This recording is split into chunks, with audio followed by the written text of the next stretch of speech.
writing course, Writing in the Liberal Arts 2, entitled 642 Things to Write About. This was the assignment in the class. And it included some prompts, things to write about, like write a sex scene you wouldn't show your mom. You've just been caught in bed by a jealous spouse. How would you talk your way out of this? Describe your favorite part of a man's body using only verbs. Then write a sex scene that you wouldn't show your mom, and then write a sex scene that you would show you would let your mom read. Write a sermon for a beloved preacher who has been caught in a sex scandal. Choose how you would like to die. 10 euphemisms for sex. Write an X-rated Disney scenario. A room full of people want to sleep together. Begin. The first time you had sex. You're a serial killer. What TV shows are on your DVR list, and why? Yeah, it's the sexualization. I mean, it's all of the licentiousness that's being advanced somewhat less than subtly. Well, it's not sex. Also, drink a beer and write about the taste, promoting underage drinking, too. And so this drew a response from Craig Schubert, who is the mayor of Hudson, Ohio. He attended the school board meeting. Earl, members of the board, my name is Craig Schubert. I'm the mayor of this city. It has come to my attention that your educators are distributing essentially what is child pornography in the classroom. I've spoken to a judge this evening. She's already confirmed that. So I'm going to give you a simple choice. You either choose to resign from this Board of Education, or you will be charged. Thank you. He walked out of the room.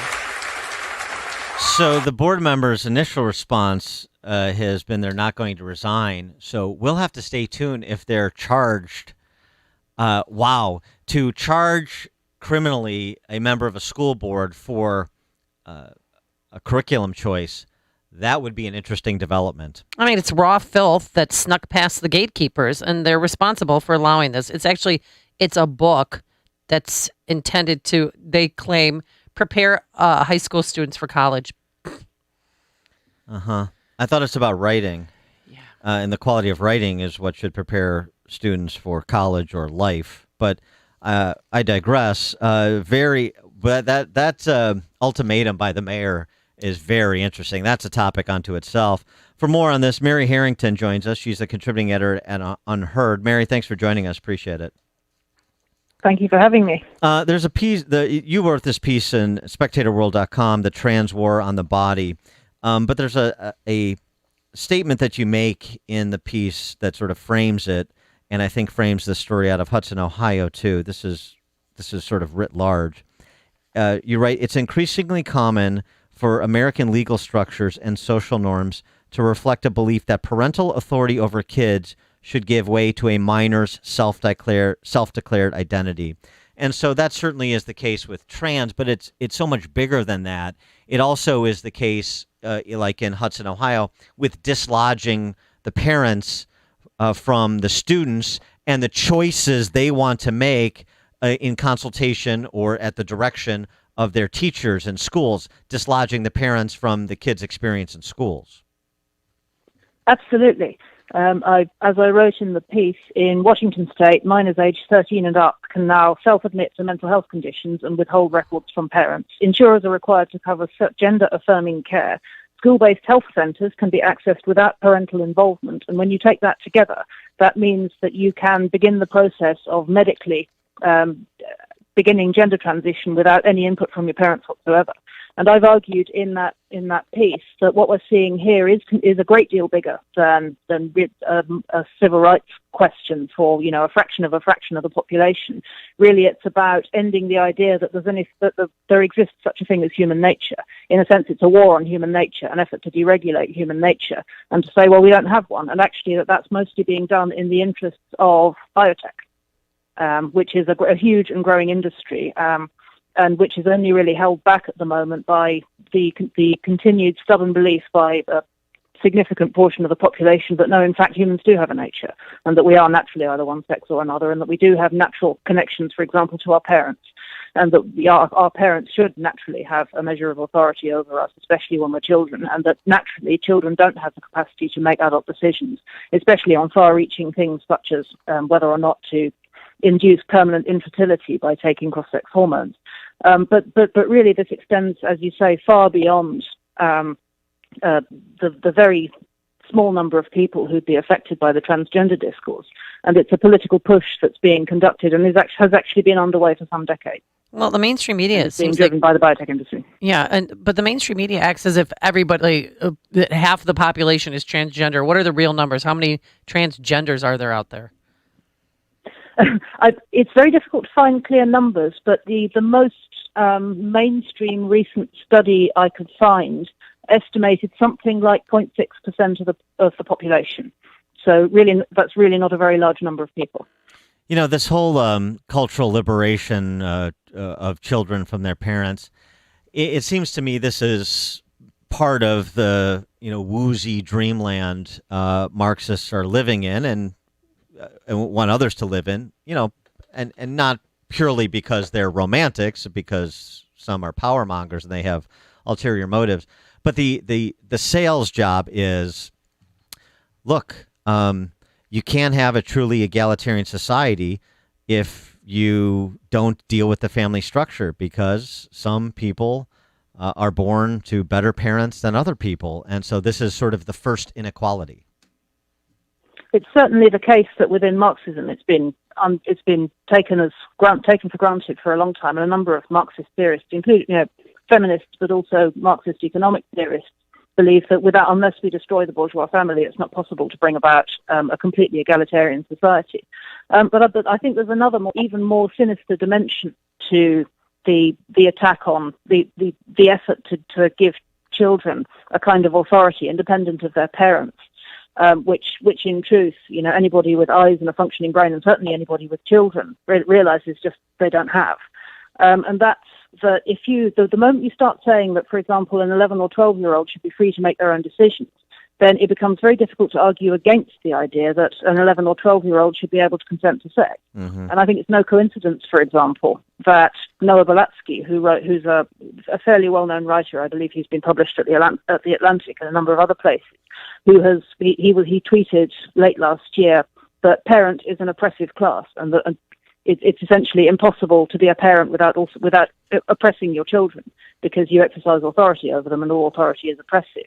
It should surprise nobody that he was discovered recently to have been employed by a body called the Prostasia Foundation as a communications specialist.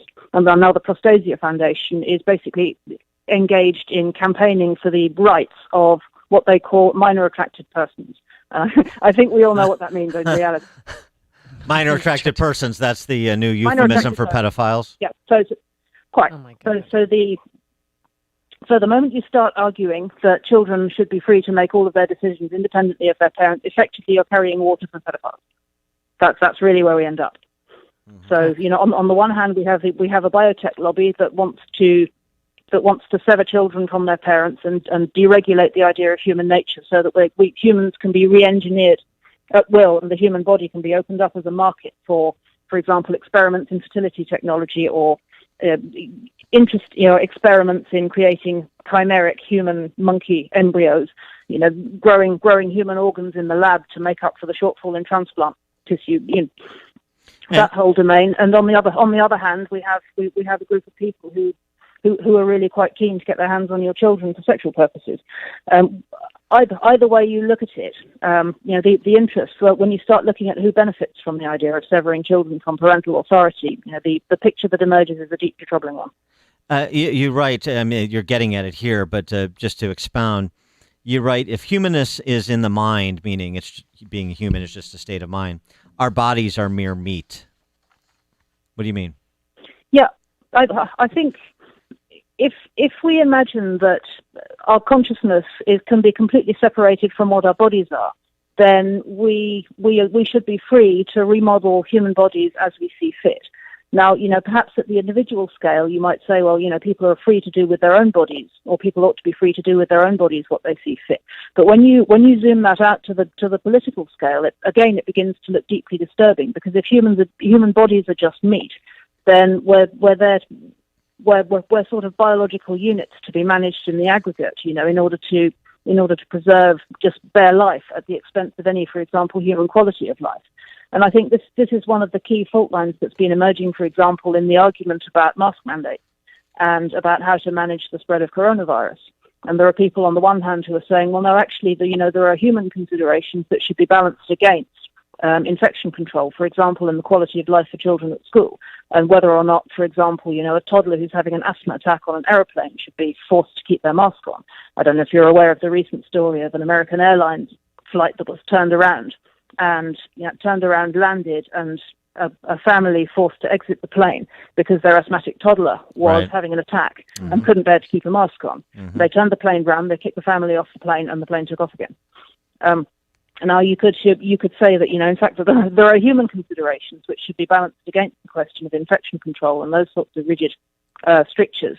Or you could say, no, actually, these are just bodies and they need to be managed from an epidemiological point of view. We should just be treating them as meat, treating them as just bodies. There isn't a soul there because the soul is there isn't a consciousness there because human identity is completely separate from the body. And I think this is a key division which is emerging in politics. Are humans separate from their bodies, or are we not? And there's an enormous amount of contemporary political argument which falls out of that question, which is really only just taking shape in public mind. She is Mary Harrington, contributing editor at Unherd. Mary, thanks so much for joining us. Appreciate it. Thank you very much for having me. Thank you. And she joined us on our turnkey.pro answer line. You're listening to Chicago's Morning Answer with Dan Proft and Amy Jacobson on AM 560. The Answer. Chicago and Route 66. They go way back. It's here where folks started their pursuit of hope for a better life. Now, the Route 66 God Loves You Tour is bringing hope to Chicagoland, featuring artists like the Newsboys. And you even get the doctor's personal email and phone number. NJ Diet is all now. Hi, I'm Mike Burke.